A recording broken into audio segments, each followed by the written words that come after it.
Have you ever stood at the edge of your own consciousness, peering into the vast unknown that lies beyond the boundaries of rational thought?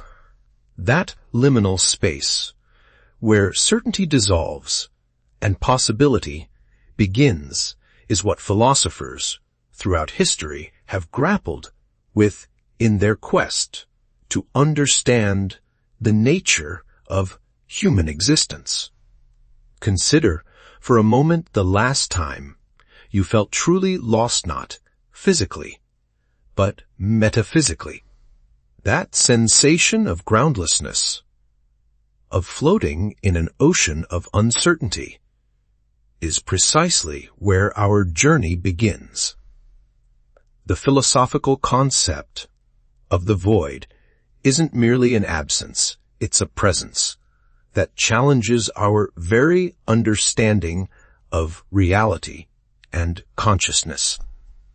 The nature of nothingness. What exists in the space between thoughts?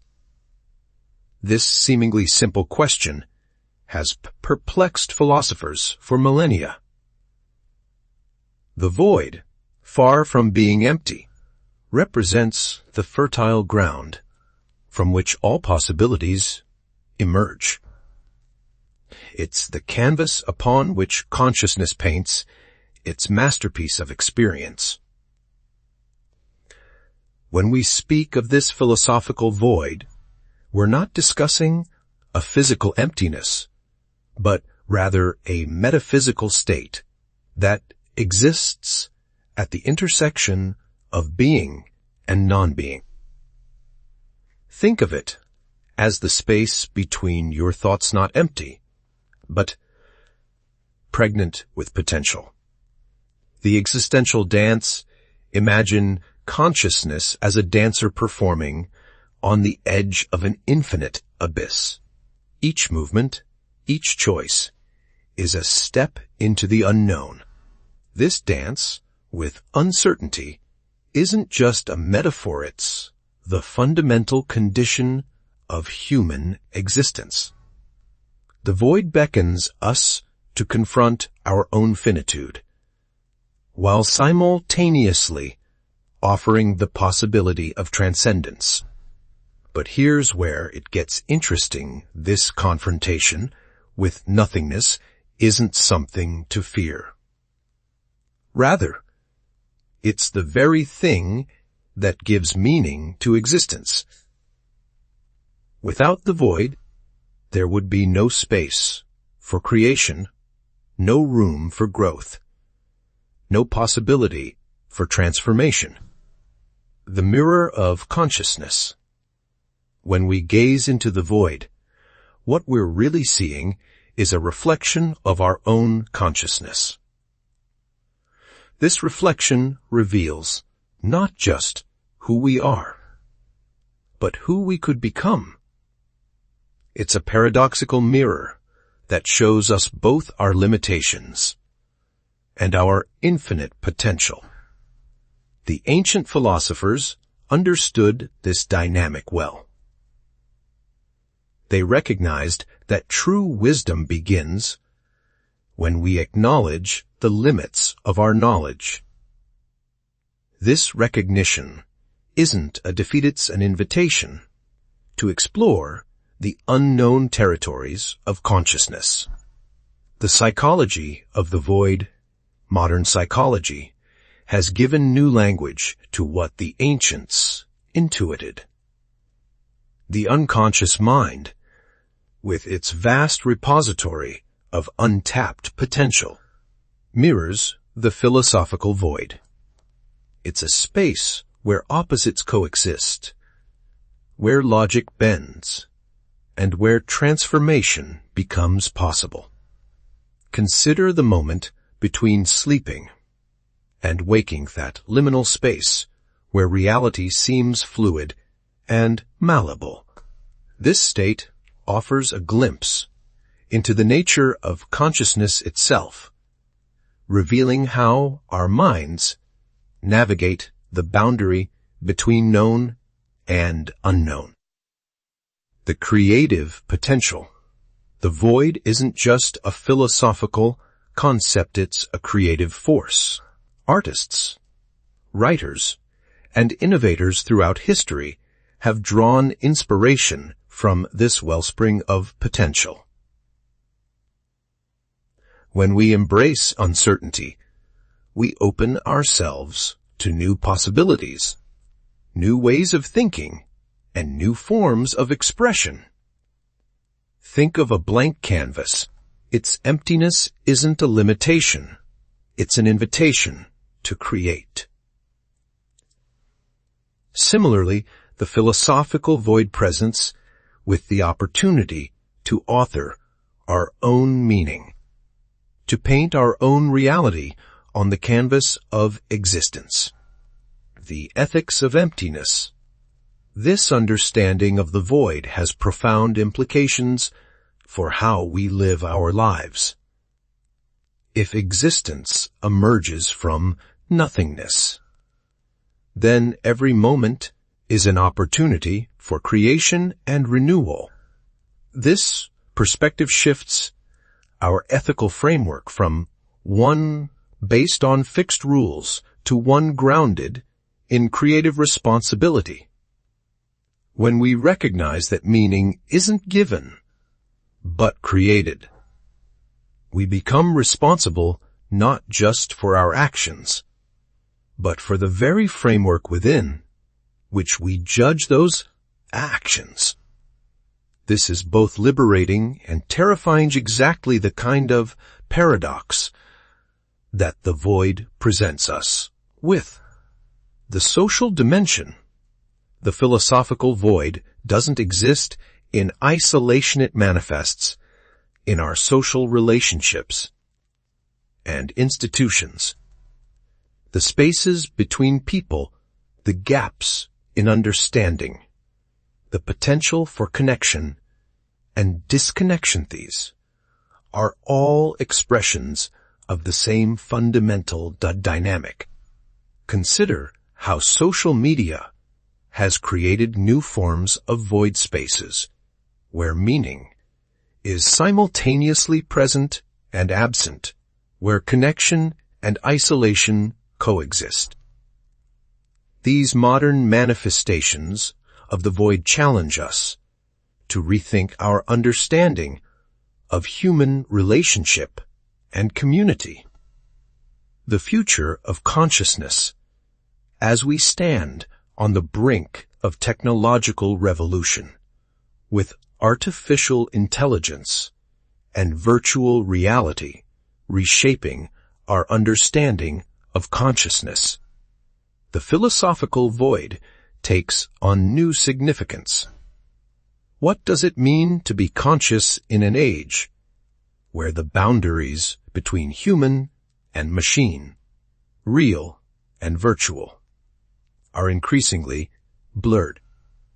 These questions aren't just academic, they're practical challenges that will shape the future of human experience. The void, as always, offers both promise and peril. Embracing the unknown. The journey through the philosophical void isn't a linear path, it's a spiral that continually returns us to familiar questions with new perspectives. Each turn brings deeper understanding, not of absolute truth, but of the beautiful mystery that lies at the heart of existence. So, what do we do with this understanding? How do we live in the face of such fundamental uncertainty? Perhaps the answer lies not in resolving the paradox, but in dancing with it and learning to move gracefully between knowing and not knowing, between being and becoming. A call to adventure as we conclude this exploration. Consider this: the void isn't something to be conquered or overcome. It's a companion in the great adventure of consciousness. a teacher that reminds us that our greatest limitations might also be our greatest opportunities. The next time you feel lost in the vastness of existence, remember that this feeling isn't a sign of failure, it's an invitation to explore, to create, to become. The void isn't empty, it's full of possibility. And in that possibility lies the essence of what it means to be human. The architecture of consciousness, building meaning in the void. The foundations of meaning. How do we build something from nothing? This question, central to both architecture and consciousness, guides our exploration of how humans construct meaning within the vast expanse of possibility. Like master builders, we are constantly engaged in the process of creating structures of understanding within the void of consciousness, the scaffolding of experience. Our consciousness doesn't exist in isolation. It's built upon layers of experience, memory, and interpretation. These elements form the scaffolding through which we construct our understanding of reality. Each moment of awareness adds another beam, another support to this ever-evolving structure. Consider how a child learns to make sense of the world. Initially faced with a chaos of sensations, they gradually build frameworks of understanding, creating patterns and meanings where none inherently exist. This process never truly ends. We're all perpetual architects of our own reality.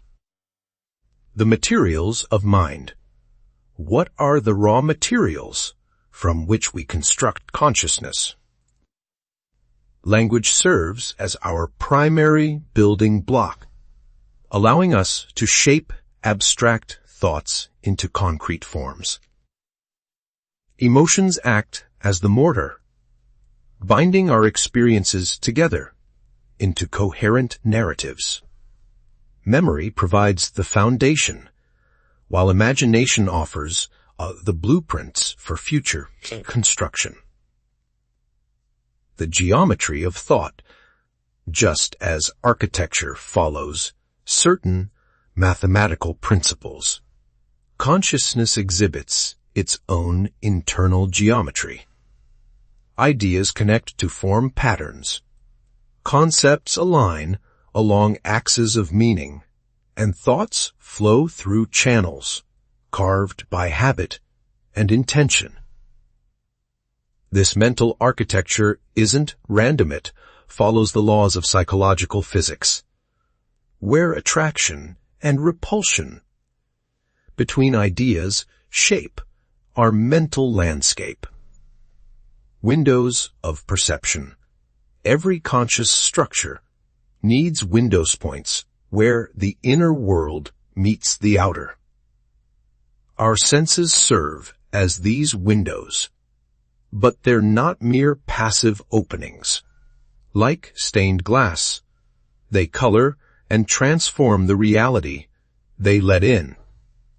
Understanding this transformation is crucial to understanding how we construct our personal reality.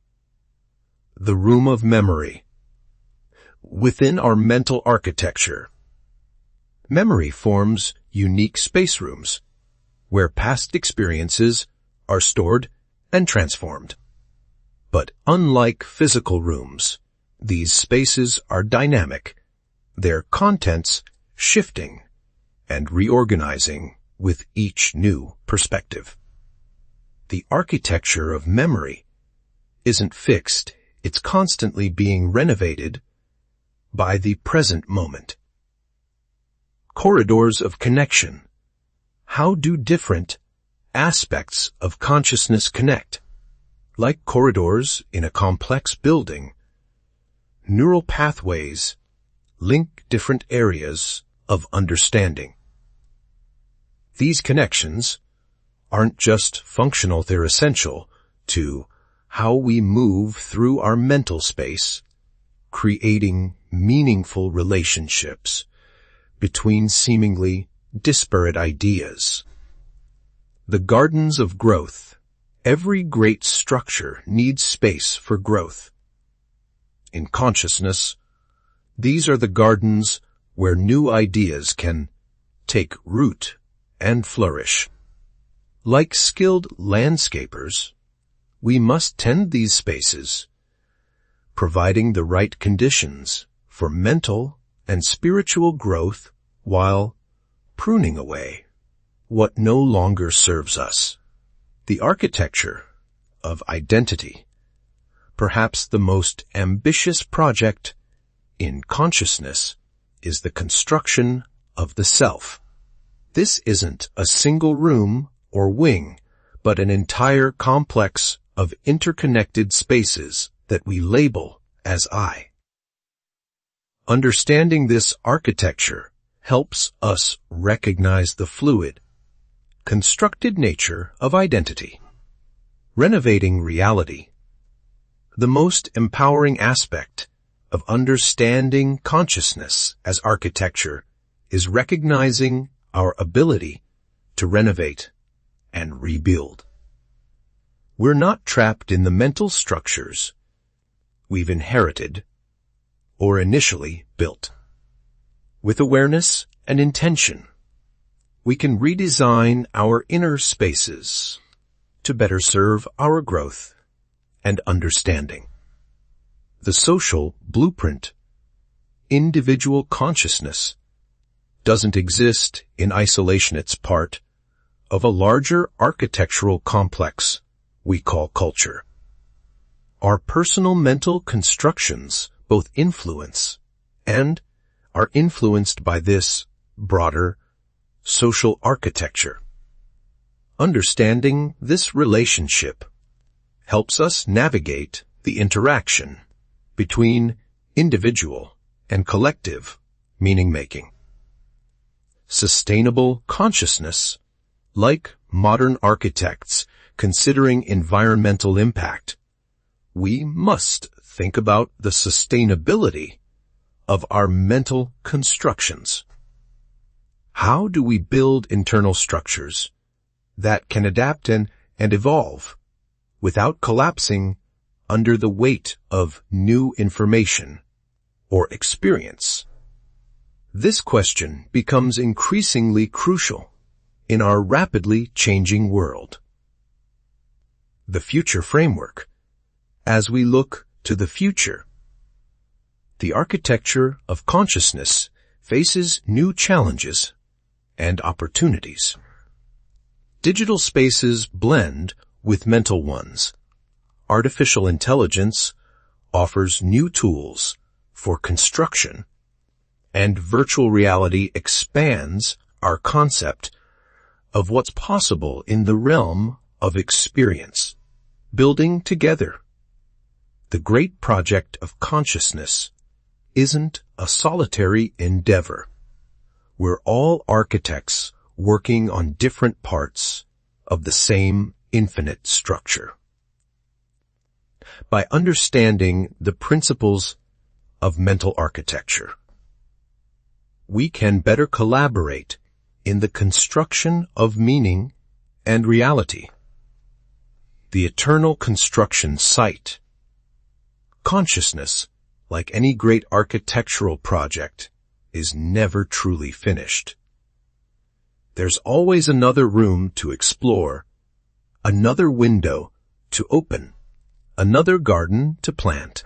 This ongoing nature of the project isn't a bug, it's a feature, offering endless opportunities for growth and discovery. Conclusion. The living architecture. In the end, consciousness isn't just architecture, it's living architecture, constantly growing, adapting, and evolving. By understanding its principles, we become better architects of our own experience, more skilled at creating spaces of meaning within the void. This exploration of consciousness as architecture offers us not just metaphors, but practical tools for understanding and shaping our inner world. The void isn't empty space, waiting to be filled. It's the site of our greatest construction project, the building of meaning itself.